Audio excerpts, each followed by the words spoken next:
How are you today, Dr. Tabor? Well, I'm doing fine. Good. Staying basically in and staying safe. That's how it goes nowadays, and that's what counts. So I think we ought to warn people that this is not going to be an episode for the faint of heart. If you're easily offended, maybe you want to tune out now, or if you're feeling a bit daring, then stick in there. But all jokes aside, I think that this is going to be a good dose of reality for everybody out there, and we're going to be tackling some real issues, or rather Dr. Tabor is, and these are issues that sometimes the media, and I mean everybody in the media, might not want to touch, but Dr. Tabor does, which is why you tune in. So let's jump right in. First question, Dr. Tabor. As an educator, how do you feel students are reacting to home learning that is a result of COVID-19? Do you think a teacher's true worth is now being proven to parents and students firsthand? Well, first let me say, closing schools due to the coronavirus pandemic was a sad, necessary occurrence. Young students are very attached to their teachers. They rely on that close physical contact for validation of their understanding, progress, and learning. And the fact that schools, systems, meaning ultimately the teachers, were not prepared for online teaching and learning in the lower grades is an understatement. The kids really need to have physical contact with their teachers. Mm-hmm. And we know that can't happen. At least not right now. Although some folks would like us just to sacrifice the teachers because most teachers have health issues.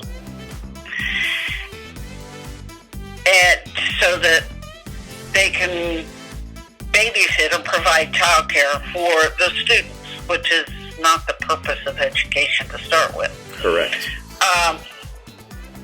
In fact, I was just reading a letter from the City of Richmond Education Association where they basically said that exact thing.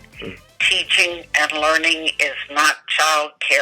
We should have advanced past that in industry to have students or have a place where people can have their child care within their places of employment or extended leave for child care. Many of the districts had elementary school teachers scrambling to develop lesson plans so students could continue learning and complete their curriculums in math, science, social studies, history, language arts. Reading, however, is a big problem because learning to read from an online source, to me, would be an area that would be a problem because direct instruction is more imperative in that area. Some districts did manage to set up face-to-face classes over Zoom, Skype, and other media platforms. And the high schools and some of the middle schools, they fared better because they could transition easily to online classes. Some states already provide for online classes. Virginia, for example, has a program called Virtual Virginia. Students in grades 6 through 12 can actually take every course needed for graduation and many advanced placement courses online, free of charge, as part of the public school system. Really? Now, Virtual Virginia offers over 100 online courses taught by certified teachers. And unless you are in a private school, homeschooling, or out of state, then there's no charge. If you're in those three mentioned categories, then there's a slight fee, or there is a fee for taking the courses. there were also other courses that are not part of Virtual Virginia, such as oceanography, where some school districts were using different educational platforms to teach those specific courses in environmental science and oceanography, which, since I taught science, is kind of the ones I know about. Yes, of course. The other pitfall to this was the execution of the stopgap programs, because they really didn't have. We've got a digital divide in this country. I don't care what anyone tells you. Every kid does not have the internet. Mm-hmm. Every kid does not have a computer. Right. Some rural districts around this area of coastal Virginia, Southside Virginia, actually set up school buses as hotspots so that students could connect to internet free of charge through the school system if they had the capability. One cable company actually offered internet to any low-income family for $5 a month. Okay. Well, that's great for the internet, but what about the laptops? What about a device with which to connect to that internet? Right. I can't see a student doing their homework on a cell phone. No. Yeah, it just doesn't get it. Luckily, in the district where I taught, every student in grades 9 through 12 got a Chromebook. Okay. So that particular district, which comprises a lot of Title I schools, actually had Chromebooks for the upper grades. So, but what about the kids in K through 8? Yeah, that was my next question. It's a demand that they have yet to address. They're addressing it now, but it is a problem. Yeah. So and some of the other issues are, how do you ensure that students keep up with the demands of online learning? Right. And I'm not sure that's possible. As an adult who has heavy experience in online learning, I can tell you that you have to keep after it, you have to keep on it, you have to meet every deadline, because if you get behind, you will not catch up. Yeah. Parents got a big wake-up call, because they actually had to attempt to teach students the reading and the writing and the math. And in my personal opinion, if I had to teach math to my kid, I would revert back to how I was taught math, because I still, to this day, do not follow what they're teaching in math these days. The new math. It's simply confusing. Not the way the parents were taught, and they don't all get it. No. You have another issue with parents having to come to the realization that teachers are more than glorified babysitters, because not all parents have the level of skills necessary to even teach some of the basic subjects. I could not teach sentence diagramming to a student. I have a degree. Yeah. I have several. Right. And they found that they're really being frustrated by trying to get their one or two children to focus and to be on task. And they don't have a clue. They've virtually said, we don't know how teachers control focus and instruct 25 to 35 diverse students. Well, it's a gift. Yeah. It's a learned technique. And, my personal feeling is, I think teachers should be paid six-figure salaries. Yes. That's all there is to it. Oh, I couldn't agree more. We work hard. They work hard. No, they don't work a 9-to-5 job. No, they don't have summers off. And if you think during the pandemic they've been sitting back twiddling their thumbs, they have not. They worked tirelessly trying to develop lessons that could be shared with their students so that the students could continue to progress. And they're still working hard. Right now, we don't know if the school districts are going to go back to direct classroom instruction come September. No, we don't. Virginia developed a system or is allowing school districts to decide whether they're going to go back before Labor Day or after Labor Day. We had for a long time a law called the King's Dominion Law, and you couldn't start before the Monday or Tuesday after Labor Day. But now a lot of school districts are starting in August, and they're ending their first semester before Christmas break, and then not starting back until after, say, the 2nd or 3rd of January. Mm-hmm. So we don't know if they're going to go back. Right. Or they're going to do a hybrid system. Nobody knows. Okay. Parents are wanting us to, some parents are wanting us to just open the schools, shove the kids back into buildings that have antiquated air handling systems, overcrowded classrooms. It's not uncommon. In fact, I did at one time teach an oceanography class with 40 students in a room designed to hold 24 students. Wow. And that is, I'm not saying every class has 40, but the classrooms are designed for 24. They might have 30 or 35, 36 kids. There is no social distancing in that instance. No. How do you social distance in a building with 1,600 students? You don't. You can't. Yeah. You can't. Your lunches are like 400 plus students. You can't do it. So I think parents are really in a quandary as to what to do, but they've really got a wake-up call that teachers actually really do work for their living and really do work hard. Yep, that's absolutely right. Now, a common criticism of schools, particularly universities, is that socio-political indoctrination, for lack of a better term, takes place there. Now, as a left-leaning independent, do you feel that there is an agenda at these institutions of learning? If so, what is it?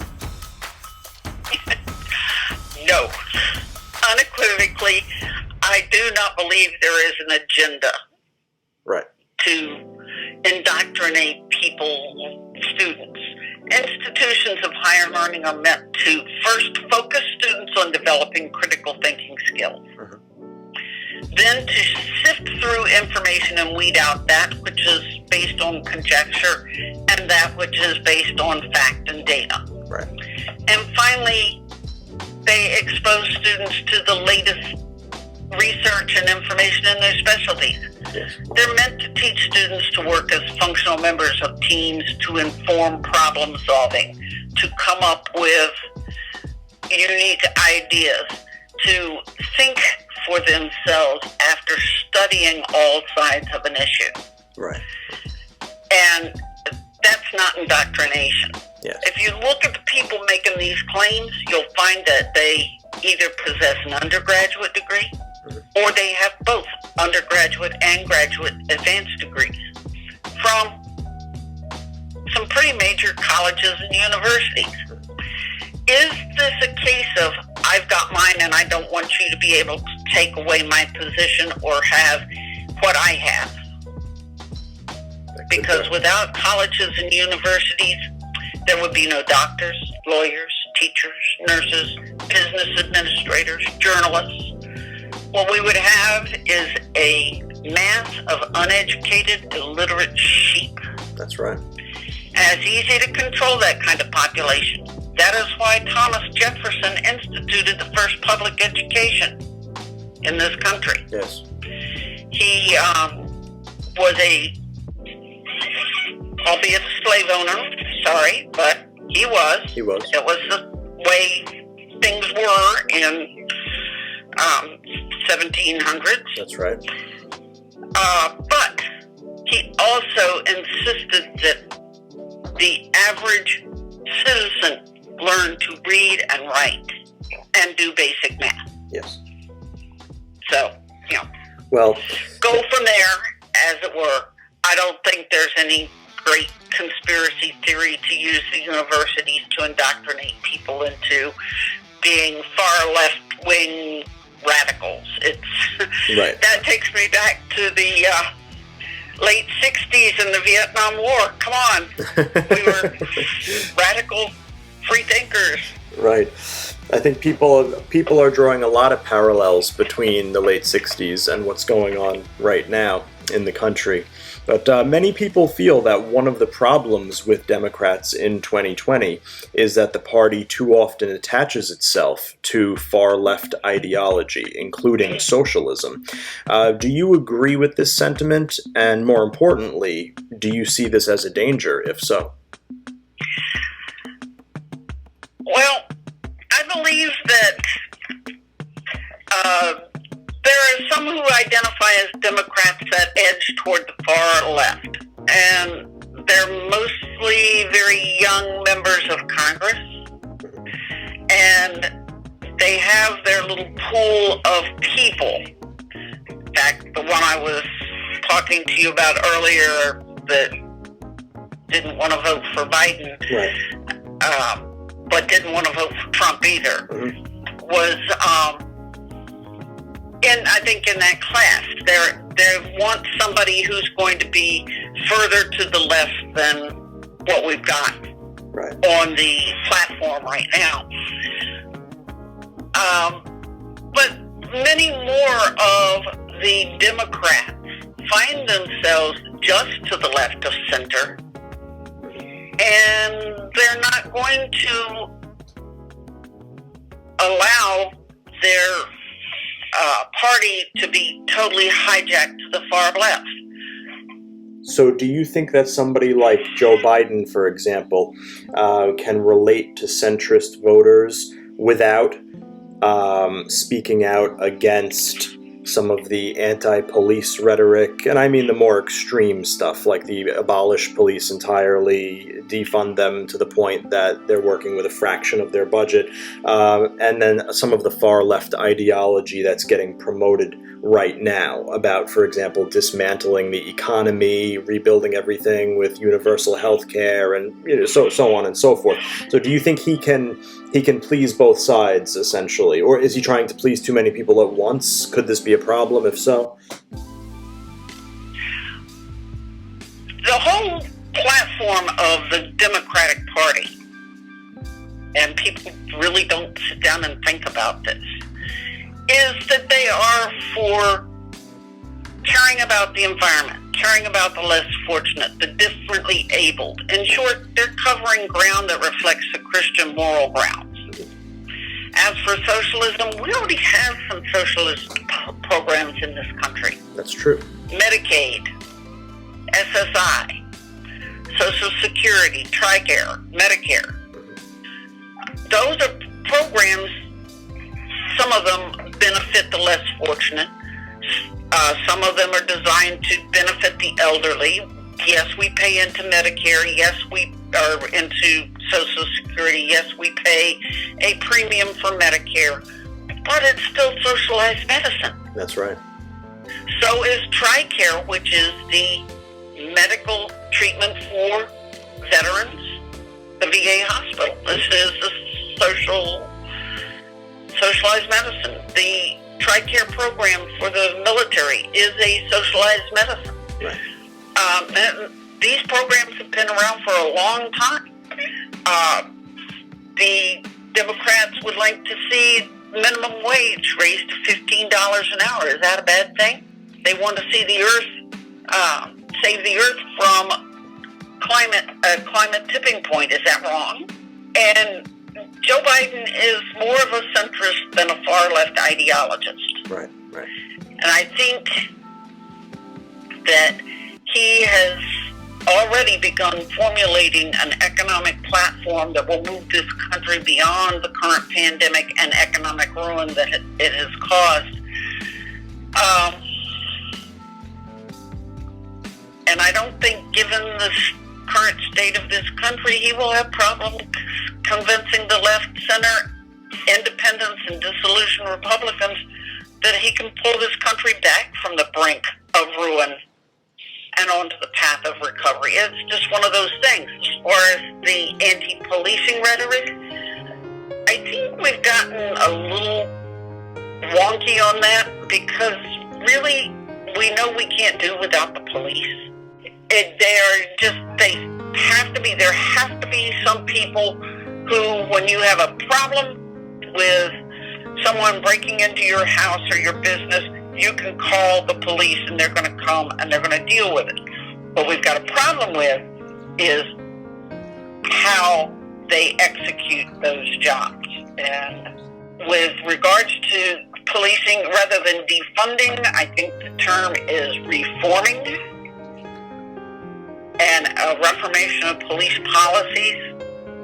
Things like using more social services on crisis intervention calls, having crisis intervention training because many police departments don't have that. Rearranging their funding so less is spent on military-style equipment and more is spent on community education. A national database of officers who have acted in a manner unbecoming a police officer. I think we know those. They've caused death or harm to the citizenry, and that database would prevent the bad apples from moving from the city they're in, where they created such hate and discontent, to the next city over or another state and getting hired on a police department there and then repeating their same bad habits. Now, it's no secret that you are pretty anti-Trump. Your friends, family, now audience knows that very well. But I think we're going to take a step further into that right now. Have there been any redeeming words or actions to come out of his presidency thus far, in your opinion? If so, are these things that you worry you might have to bid farewell to under a Biden presidency? I'm sorry. I find him morally reprehensible and lacking in any basic human empathy. He's been totally unprepared and is unfit for the job. I can't say that anymore. I feel like if he gets another term, this country's going to revert to a class system that rivals things that have not been seen in ages in Europe and pre-revolutionary America. It's, worse than what's already existed. He's defunding all sorts of programs. He's literally stripped environmental law to the bone. He's sold off public lands. He makes fun of differently abled people. He treats no one with respect. If you cross him and you're a female, you're a dumb fat cow. Or some other choice language. I've never heard a president in this country use the kind of language that I've heard this man use toward other people. Right now, he's demeaning Congresswoman Duckworth, a decorated war veteran who lost both her legs. Really? So what kind of redeeming qualities would he have? What kind of redeeming programs has he had? He has had none. He has isolated us from our allies in Europe. He's sucked up to every dictator and pond scum lowlife that he can think of. I mean, really, he thinks Kim Jong-un's a wonderful person. I find no redeeming qualities in this man. Okay, now since the corona... And nothing I would have to worry about should Biden become elected. Since the coronavirus pandemic began, America hasn't seen a whole lot of Mr. Biden Some people are worried that he isn't up to the task of going toe-to-toe with Trump in a proper traditional campaign. His frequent gaffes, memory issues, and such are a growing concern that, frankly, a lot of news networks aren't talking about as much as maybe you'd think that they would. But more is expected of this program, so tell us, does Biden have what it takes to go up against Trump? Little known and little publicized fact is that Joe Biden has had a lifelong speech impediment. He stutters, just like George VI. Right. A lot of times when he's pausing, he's searching for a word to replace a word that will cause him to stutter. If you watched The King's Speech, if you saw that movie, yes, then you understand how hard it is for someone with a speech impediment to actually carry on a debate or a discussion. Right. But he does very well. I heard him putting forth his information the other night on this economic package that he wants to add as part of his platform, and he did fine. Yes. Can he go toe-to-toe with the village idiot? I think so. He's not Ronald Reagan, who had Alzheimer's. Nor is he Trump, who does not read his briefings, is not known for staying on point, and is known to ramble off in flights of fancy or outright falsehoods. And I really think he can go toe-to-toe with the village idiot. Mr. Trump, I just have a little in my mouth when I say that. Mr. Trump does not read anything about his briefings. Yeah. And he will not stay on what his speechwriters write. He will jump off topic and talk about low flush toilets having to be flushed 15 times. Right. Or there are so many I can't even think. That's the first one that came to mind. But Biden will stay on task and focused.